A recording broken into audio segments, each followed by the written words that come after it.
Outro dia, meu marido me enviou um link intrigante sobre um homem cujo nome até então eu nunca tinha ouvido falar, Thomas Sankara. Ao ler sobre ele, uma pergunta ecoou na minha mente, porque eu nunca ouvi falar desse personagem tão importante e influente na história da política da África Ocidental. Tipo, como pode ter passado tanto tempo sem conhecer essa figura tão impactante? Decidi embarcar em uma jornada para desvendar a vida, a luta, a carreira e a morte desse homem que permanece como uma espécie de herói africano, mesmo décadas após o seu falecimento. Caso ainda não seja inscrito, clica aí para se inscrever, assim você não perde nenhuma das nossas histórias, as mais incríveis viagens através do tempo. Tem vídeo novo toda terça-feira. Se quiser se tornar um mochileiro desbravador ou viajante do tempo, entra para o nosso grupo de membros do canal. Sendo um viajante, você tem acesso a conteúdos especialmente preparados para essa turma. Meu nome é Vanessa Silva, uma historiadora em formação, e a quem interessar, essa é a história que eu vou contar hoje. Cada passo nessa busca é muito interessante. Vamos desvendar os detalhes da trajetória desse homem único, repleto de humanidade, Thomas Sankara.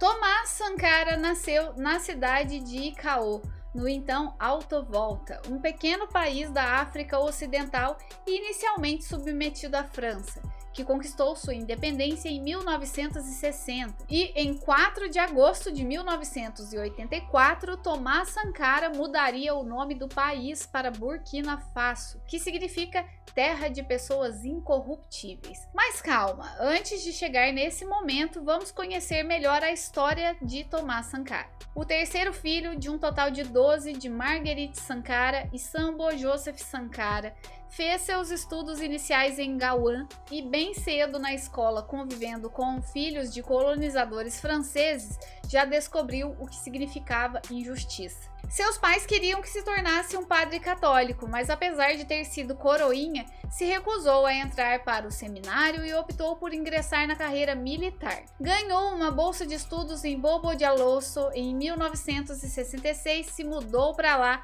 para realizar seus estudos que seriam a base para sua futura carreira. Iniciou a carreira militar de fato em 1969, aos 19 anos, e foi na Academia Militar Kadiogo que ele se abriu à política, por intermédio de um professor marxista, militante do Partido Africano da Independência, o PAI. Um ano depois, foi mandado para o treinamento em Madagascar, onde se aprofundou em sociologia, ciência política, ciências agrícolas e francês. Ali, viu o levante popular de estudantes que, com base na ideia de uma revolução democrática e popular, derrubou o regime neocolonialista. Os protestos e a situação política ficou insustentável. O então presidente Tsiranana renunciou e, com sua renúncia, o governo foi dissolvido e um governo militar provisório assumiu o poder. Depois de ver essa revolução ali em Madagascar, antes de voltar ao seu país, ainda estagiou numa academia de paraquedistas numa cidade francesa, onde teve ainda mais contato com ideologias políticas da esquerda. E todos esses acontecimentos tiveram influência sobre ele pelo resto da sua vida. Em 1974, ficou conhecido nacionalmente por uma atuação heróica na Guerra da Fronteira com o Mali. Durante o combate, ele, com apenas 11 homens e quase nada de munição,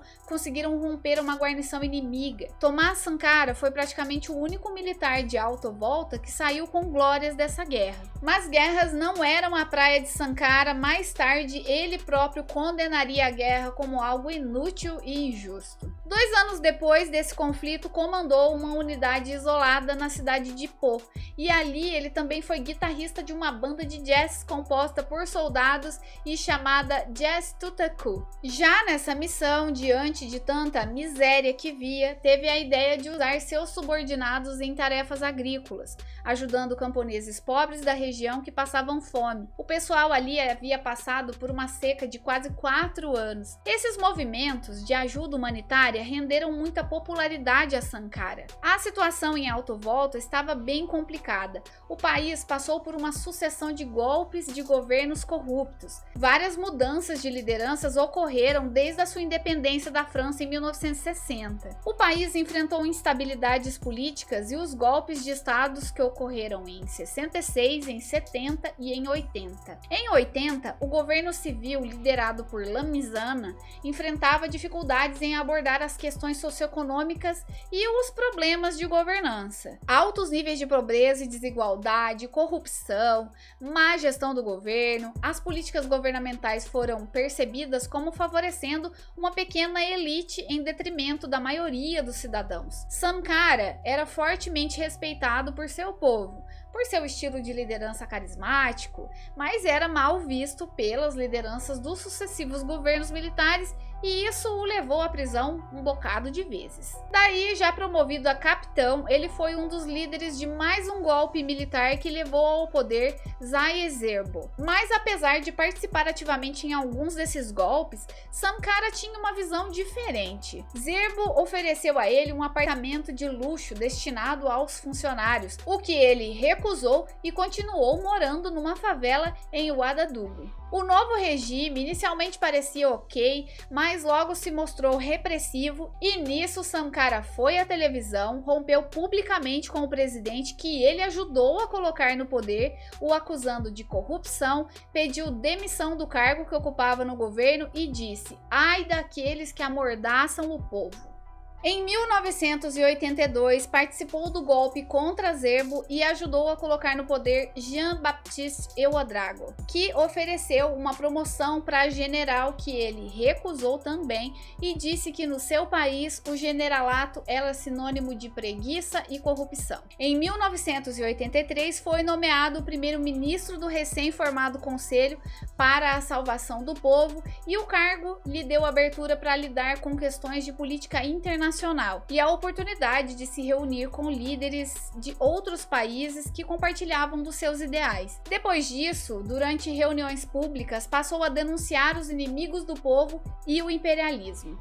Isso gerou divisões internas entre quem apoiava o governo e quem apoiava Sankara. Os apontamentos e a sua popularidade acabaram o colocando em um crescente antagonismo com as lideranças mais conservadoras e isso incluía o presidente Ouedraogo. Ainda em 83, Sankara foi destituído do seu cargo de primeiro-ministro e teve sua prisão decretada, mas o povo de Alto Volta, revoltado com a prisão, iniciou protestos massivos de trabalhadores, estudantes e militares que exigiam a libertação de Sankara. Temendo as crescentes manifestações, o presidente Ouedraogo permitiu que Sankara ficasse em prisão domiciliar. Foi então que em agosto do mesmo ano chegaram à capital o capitão Compaoré e os comandantes militares de Pô, libertaram Sankara, depuseram o então presidente Ouedraogo e assim Sankara se tornou presidente. Começaria aqui o seu governo revolucionário. Já deu para perceber, né, que as sucessões de presidência ali eram todas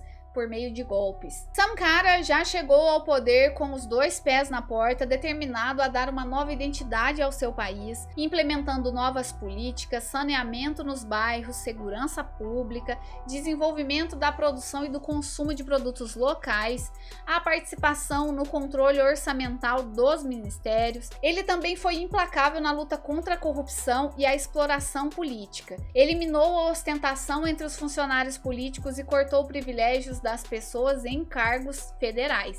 Promoveu uma cultura de transparência e responsabilidade no governo. Vendeu a frota de veículos oficiais Mercedes-Benz, incluindo o automóvel presidencial, e substituiu tudo por modelos Renault 5, que então era o carro mais barato vendido no país. Melhorar as condições do país e do povo não era tarefa fácil em Alto Volta. Volta, um dos países mais pobres do mundo, com uma taxa de mortalidade infantil estimada em 180 para 1000, expectativa de vida de 40 anos, taxa de analfabetismo de 98%, taxa de escolarização de 16%. Sankara queria que cada habitante tivesse no mínimo 2 refeições e 10 litros de água por dia e implementou programas de redistribuição de terras para camponeses. Ele também trabalhou duramente para fortalecer laços com outros países, afinal, a Autovolta não tinha saída para o mar e precisariam desse acesso. Embora conduzisse um governo de esquerda, fugia completamente aos alinhamentos com a União Soviética e a China, por exemplo. A verdade era que Sankara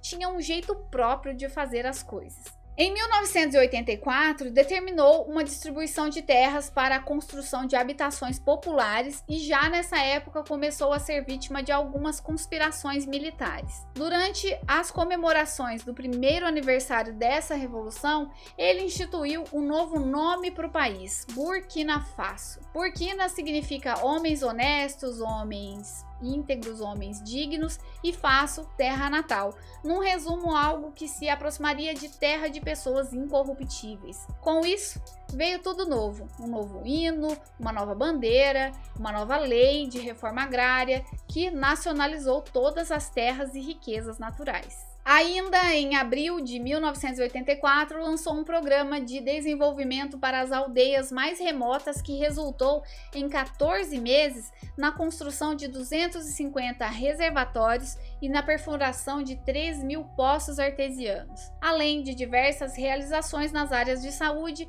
habitação, educação e produção agrícola. Autorizou uma campanha de vacinação de 15 dias que resultou na imunização de mais de 2,5 milhões de crianças contra meningite, febre amarela e sarampo. Aboliu impostos de longo prazo na zona rural, anunciou a gratuidade por 12 meses de todos os aluguéis residenciais e o início de um programa massivo de construção de habitação financiada com recursos públicos. É claro que a elite econômica do país viu isso como uma afronta, já que era prejudicial para o ramo imobiliário, que era a fonte de renda de um grupo minoritário de pessoas que detinham muitas propriedades. E teve mais. Decretou a composição de um fundo público feito a partir de contribuição anual de um salário inteiro de militares e funcionários públicos do alto escalão, mais metade de um salário dos outros servidores. Em um discurso frente ao parlamento da ONU, defendeu que era direito do povo a alimentação, água e educação.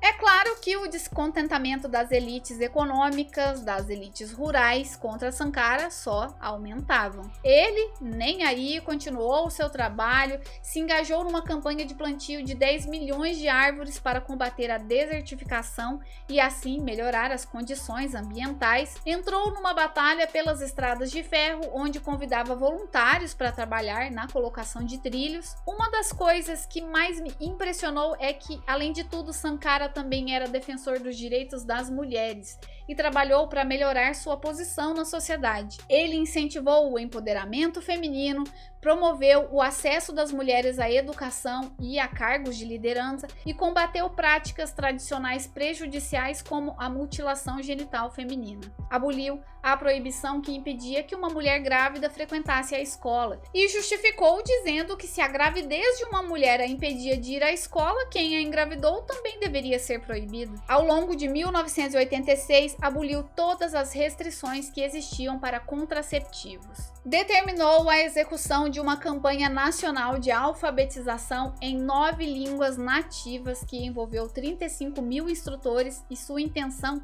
era alfabetização em massa. Poxa, daí eu fico me perguntando, como que esse lugar não virou o melhor lugar do mundo, com um cara disposto a fazer tudo para melhorar a vida das pessoas? Como que nem todas as pessoas viam isso como algo algo bom. A verdade é que não dá para se fazer revolução sozinho e que quando há dinheiro em jogo, as definições de certo e errado mudam de figura. Ao mesmo tempo que ele tinha toda a popularidade, também tinha inimigos, pessoas contrárias às suas ideias, conservadores, defensores da elite. Talvez o mundo que Sankara tinha imaginado fosse um tanto quanto utópico e inalcançável. E nisso surgiram muitas conspirações lideradas por, acreditem se quiser, Blaise Compaoré, o homem que ajudou a colocar Sankara no poder. Essa conspiração culminou no assassinato de Sankara em 15 de outubro de 1987. Compaoré tomou o poder, os golpistas justificaram ter colocado um fim a um regime autocrático de Thomas Sankara.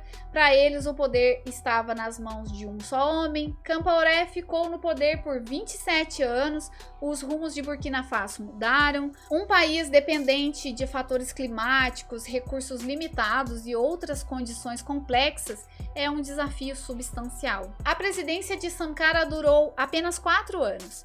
E algumas dessas iniciativas precisariam de mais tempo para maturar e mostrar resultados concretos. Após sua morte em 1987, os rumos políticos do país também mudaram e as políticas em relação a tudo foram se modificando sob diferentes governos subsequentes. O país passou por outros golpes, o mais recente em 2022, e está em constantes conflitos e inseguranças. Pode-se dizer que os 4 anos de Sankara no poder foram o único momento em que o povo vislumbrou melhorias e esperanças. Sankara ficou pouco tempo no poder, mas deixou o seu legado de luta contra a fome, a promoção de uma política de autossuficiência e reforma agrária, a priorização da educação e da saúde, o empenho pela inclusão das mulheres na sociedade e o suporte ao meio ambiente. Também o combate à corrupção, até mesmo dentro do seu círculo íntimo, ao não tolerar que seus colegas de exército desviassem fundos públicos e levassem estilo de vida extravagante. Mesmo na condição de presidente, Sankara levou um modo de vida bastante simples. No momento da sua morte,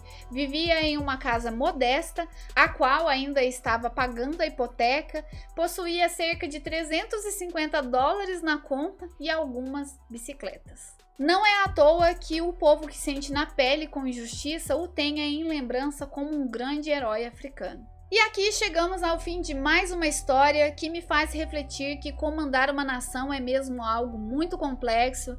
Nem sempre o que é certo é o que funciona, nunca é possível agradar a todos, sempre existem conflitos em detrimento de um lado ou de outro. Não consigo não admirar Sankara por seus feitos, ele é frequentemente lembrado como um ícone e herói da luta pela igualdade e por uma governança justa, transparente e honesta.